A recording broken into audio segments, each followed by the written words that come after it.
Olá, sejam muito bem-vindos ao Cidades em Transformação. Eu sou Vanessa Oliveira, jornalista do Portal Metrópolis, e esse videocast está sendo gravado diretamente do Colégio de Inspetores, uma realização do CREA São Paulo em parceria com o Confea. E por aqui, mais de 3.000 profissionais do setor estão reunidos para discutir desafios e inovações inteligentes e necessárias para o desenvolvimento das nossas cidades. E bom, hoje eu estou recebendo aqui no estúdio duas lideranças que tomam decisões que impactam diretamente no desenvolvimento do nosso país. O vice-governador do estado de São Paulo, Felício Ramute, e o presidente do Confea, para falar sobre o papel da engenharia, os desafios em infraestrutura e como encontros como este podem contribuir para políticas públicas mais eficazes e conectadas com a realidade. Sejam muito bem-vindos. Obrigado, Vanessa. Obrigado, Vanessa. Imagina. Bom, para a gente começar, eu já queria ouvir de vocês dois. O que representa esse tipo de encontro aqui, né, para o fortalecimento da engenharia nacional e para a formação de políticas públicas mais conectadas com a realidade dos profissionais? Vanessa, vamos dividir a resposta. Eu vou falar sobre a questão da importância das políticas públicas e acho que aí o Vinícius pode falar um pouquinho sobre essa questão da formação. Mas eu preciso dizer que nunca os engenheiros, através do CREA e do Confea, tiveram tão próximos de uma gestão como nós estamos neste momento. E eu posso citar talvez um dos piores momentos vividos pelo governador Tarcísio, pelo nosso time, pela equipe e pelo estado de São Paulo, que foi aquela tragédia de São Sebastião, logo no início da nossa gestão, e o CREA, na época o Vinícius era o presidente, e ele teve uma atuação importantíssima para que a gente conseguisse fazer avaliações, os laudos de risco, tudo isso em parceria, claro, usando dos profissionais e essa agilidade que o CREA trouxe para que a gente pudesse transformar a vida daquelas pessoas que estavam no momento talvez mais difícil da vida deles. O CREA foi um grande parceiro. E se aproximando já na data de hoje, nós temos um outro projeto em andamento, tão importante quanto, que é a situação da favela do Moinho, onde o CREA também teve um grande trabalho lá de avaliação, de laudos em relação à segurança, os riscos que aquelas famílias estavam morando naquele local, para que justamente a gente pudesse evitar uma nova tragédia, e a política pública do nosso governador Tarcísio da transferência e da transformação da vida daquelas famílias antes que um desastre pudesse acontecer, naquela favela do Moinho, que ela se localiza na região central da cidade de São Paulo, com mais uma vez uma parceria importantíssima do CREA. Então, de pronto, posso lhe dizer, claro, dessa importância da instituição e dos engenheiros em muitos projetos, e eu vou ter oportunidade de falar daqui a pouquinho também. O Felício citou dois exemplos que eles são bastante interessantes e são práticos, né? Infelizmente, são dois problemas que, por meio dessa aproximação, essa relação, e aí vale demais aqui pontuar, Vanessa e Felício, o quanto o governador Tarcísio, como engenheiro que ele enxerga o segmento como caminho, né, e como possibilidade de solução. E aí é uma estrutura realmente que pode ajudar demais. Se todo gestor público, né, olhasse para o nosso segmento, olhasse para o sistema, Confea, CREA, como ferramenta, nós somos meio de solução, não somos a solução em si, a gente teria um país, eu acho, que prestando um serviço muito melhor para o seu povo. Então, eu preciso pontuar, porque as duas citações aconteceram no governo Tarcísio, e aí também fazer aqui um parênteses, o Felício, como prefeito, sempre utilizou dessa ferramenta. O que a gente precisa fazer? Realmente, é responsabilidade nossa também aproximar da gestão pública, mas a gente precisa também que eles olhem para o segmento como caminho. Então, eventos como esse, quando a gente aponta o Congresso para problemas reais, para que esses profissionais também eles participem das discussões, das audiências públicas, que eles promovam o debate e proponham soluções em cada um dos municípios do país, também é uma forma de a gente ganhar não só uma maturidade técnica, mas para a gente protagonizar a discussão também. Então, acho que se os dois entes olharem que eles podem contribuir para um país melhor, acho que é bastante importante para todo mundo. Eu queria até aproveitar, né, o gancho do Vinícius, Ramute, para te perguntar, na sua experiência como gestor público, né, como é que o Estado pode e deve, né, aproveitar mais o conhecimento técnico desses profissionais no planejamento urbano, infraestrutura, meio ambiente e inovação? Perfeito. Eu sou também o presidente do Conselho de Desestatização do Estado de São Paulo. Então, os projetos de PPPs, concessões, parcerias público-privadas e as nossas desestatizações ou privatizações são coordenadas por mim, claro, com a participação dos nossos secretários e do próprio governador, já que é um tema que ele tem muita afinidade. E claro que em todos esses projetos, sejam os projetos ferroviários, os projetos de travessias hídricas, como as balsas que nós devemos leiloar agora nesse semestre, o novo modelo de balsa, com balsas eletrificadas, aí falando de sustentabilidade, né, a importância da sustentabilidade, e também a modelagem dessas concessões. A modelagem é fundamental, bem como a fiscalização. O que a gente tem no passado, né, são o início do processo de concessões, onde o Brasil estava aprendendo a fazer concessão, e hoje nós estamos num momento muito mais maduro.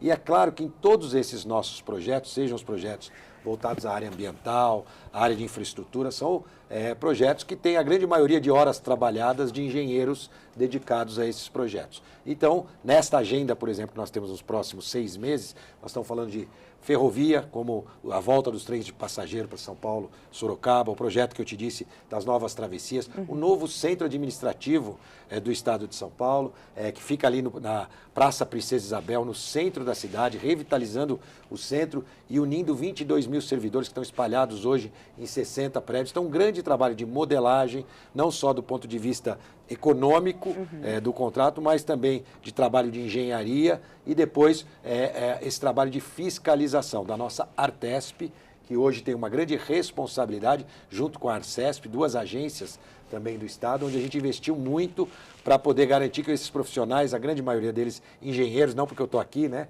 que eu estou falando isso, mas a grande maioria engenheiros envolvidos para que a gente possa entregar melhores serviços. No fundo, a nossa missão como gestor público é entregar melhores serviços, seja através das parcerias, das PPPs, concessões ou dos serviços prestados diretamente. Mas a integração é fundamental para que a gente possa fazer e fazer bem feito.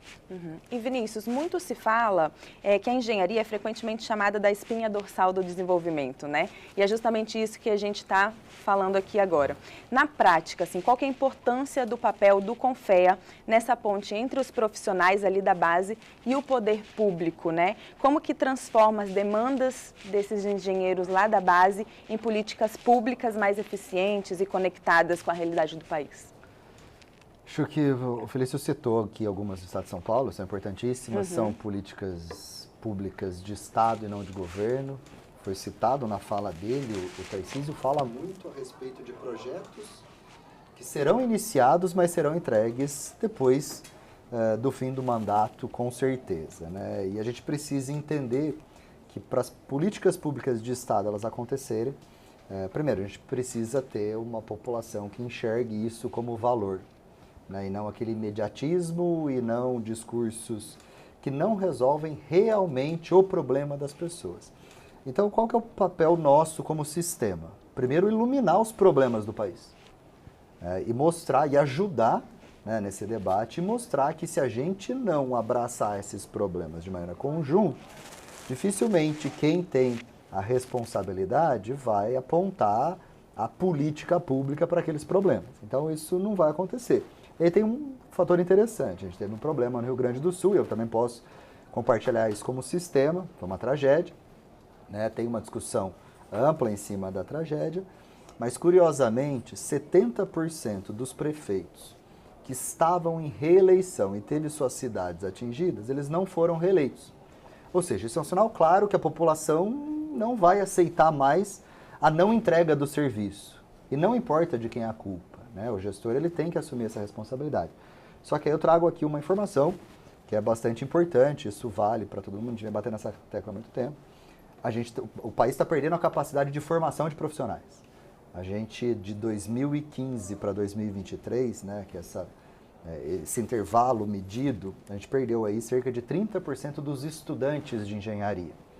E aí você faz uma relação simples, né, que é lógico que o debate é mais amplo, mas não existe nenhum país, Felício, Vanessa, no mundo considerado desenvolvido com a mesma proporção que o Brasil tem de profissionais para habitantes. O Brasil tem 5,5 profissionais da engenharia para cada 1.000 habitantes e a OCDE não tem nenhum que tenha essa mesma proporção. Eu tenho certeza que nós não seremos exceção de país desenvolvido se a gente não começar a olhar para isso. Então, essa conta ela não vai fechar se a gente não investir, né, em formação profissional, em atualização profissional. Então, a gente precisa dos jovens sendo atraídos por os cursos de engenharia, que é outro debate. Os cursos são chatos, a gente precisa das instituições de ensino, elas se modernizando do ponto de vista de como atrair essa moçada que está chegando, uma geração muito diferente. Isadora fazendo aniversário hoje, você sabe como é que é, uma geração que se não fizer sentido, ela não vai estudar 5 anos de engenharia para no 5º ano ela perceber o que ela vai fazer. Não vai fazer 3 anos de teoria. Não existe. A gente precisa mudar essa curva, porque a gente vai ter um problema sério de país nos próximos anos.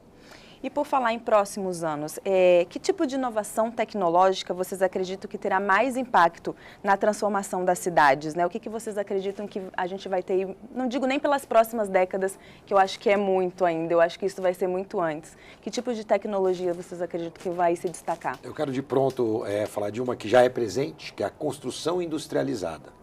A habitação é um dos temas, tanto nos municípios, no estado e no país, que precisa ser trabalhado, e a construção industrializada agiliza muito a entrega de unidades habitacionais para aquelas pessoas. Nós, por exemplo, eu citei São Sebastião, nós em 6 meses conseguimos entregar 700 unidades habitacionais. Diferente de outras tragédias que aconteceram, né?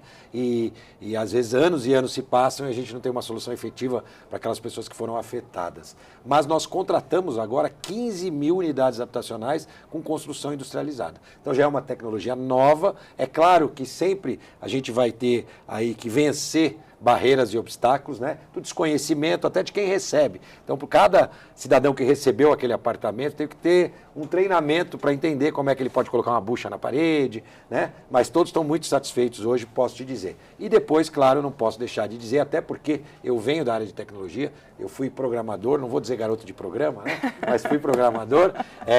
Então, linguagem basic, e a gente tem que falar da IA, né? Sim. Que ela está em cada canto, e ela também dentro das políticas públicas vai fazer toda a diferença, né? Então a gente tem que ter projetos consistentes que possam trazer a inteligência artificial para dentro do setor público. Na minha opinião, acho que eu sou um defensor de pessoas, né? Para mim falta ainda muita gente pensando em solução, e é por isso que hoje a gente move o sistema para estimular e assumir essa responsabilidade. Eu acredito que a tecnologia é uma ferramenta para chegar à solução. Mas não dá para não olhar para os novos modelos construtivos que o Felício citou, não dá para não olhar para a conectividade, né? A gente vem com um avanço do 5G, está meio que consolidado, e o que o 5G representa hoje, para vocês terem uma ideia, principalmente para o agronegócio, né? Essa conectividade ela dá muita eficiência, da produtividade, da competitividade. E o Brasil ele precisa olhar para isso, por ser uma referência quando se fala em agronegócio. É um país que se despontou, é um segmento muito inovador. Hoje você não tem, nas fazendas, nas culturas que a gente tem no país, só agronomia.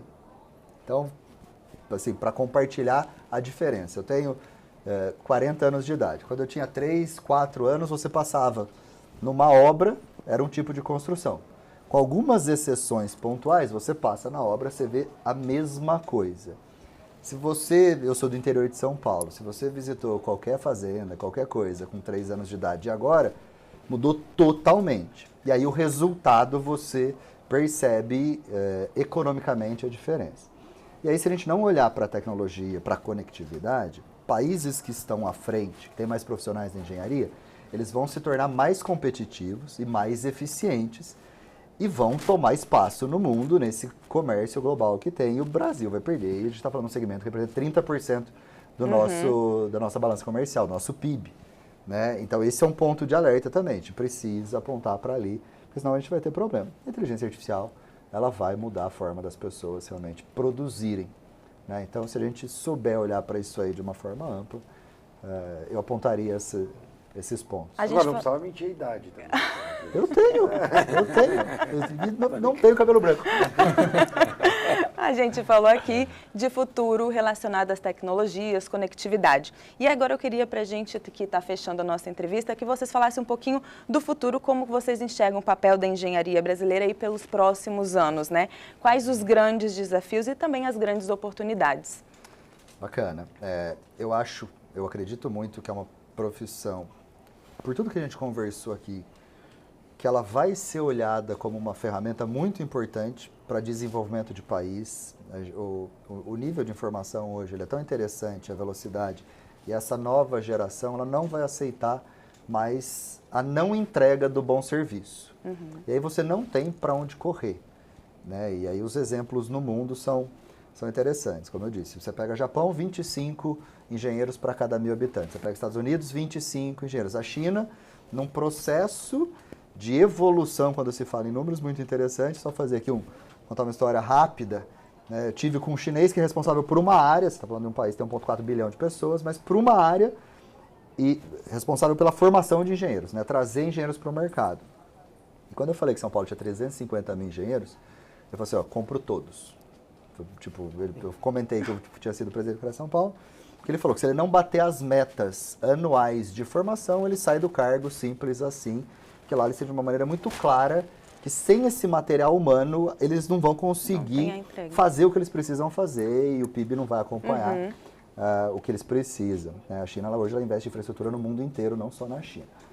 Então, eu acho que ela é a profissão do futuro, sem dúvida nenhuma, porque ela vai ser enxergada como solução. Portugal, por exemplo, claro. Então, o que eu penso? Que assim, se a gente não olhar primeiro, a gente vai ter problemas, mas que se a gente olhar, a gente tem tudo para ser um dos países que vai se destacar no mundo, porque o potencial que a gente tem quando se fala de economia verde, quando se fala de riquezas naturais, um país continental, com as condições que a gente tem, então, se eu estou aqui é porque eu acredito de alguma forma. Eu não sei se eu sou otimista, acho que não, mas talvez um realista esperançoso. Então, a gente está aqui porque a gente acredita nisso. Obrigada, Vinícius. O Vinícius tocou na questão da China, né? Aproveitar, a primeira vez que eu estive na China foi em 1996, e eu vi a transformação da China do que ela era. Em 96, era um país que vendia produtos baratos para um país que fabrica patentes hoje, né?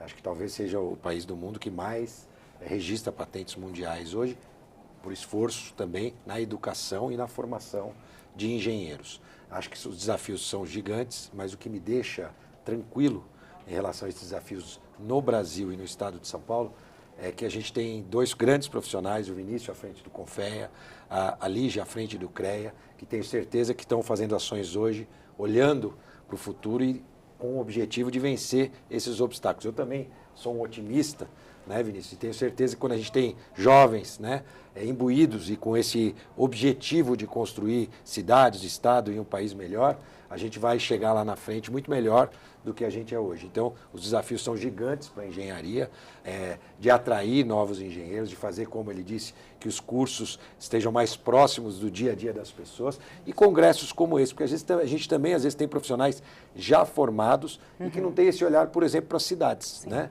Eu, como fui prefeito da primeira cidade certificada como uma cidade inteligente no Brasil. E a gente precisou de muitos engenheiros para fazer isso. Então, esse despertar que um congresso como esse, que tem como tema as cidades, né, apontam caminhos que a gente sabe que vão ser vencidos, porque a gente tem líderes hoje à frente dessas duas instituições e outros CREAs, que eu também já tive a oportunidade de conhecer, que tenho certeza vão conseguir superar, né, as dificuldades e fazer com que o Brasil avance mais, e isso passa pela engenharia, sem dúvida nenhuma. Vinícius, Ramute, eu agradeço muito a presença de vocês aqui. A gente poderia ficar aqui mais meia hora conversando, que a gente tem muito assunto para falar. Agradeço aí a disponibilidade de vocês, sei que vocês têm uma agenda ainda extensa aí hoje. Muito obrigada aqui pela presença. Eu que agradeço, Vanessa. Obrigado pela oportunidade. Obrigado, Vanessa. Abraço para todo mundo aí. Obrigada a você também que nos assistiu. E para compartilhar esse episódio e outros, é só acessar as redes do Portal Metrópolis. Até a próxima.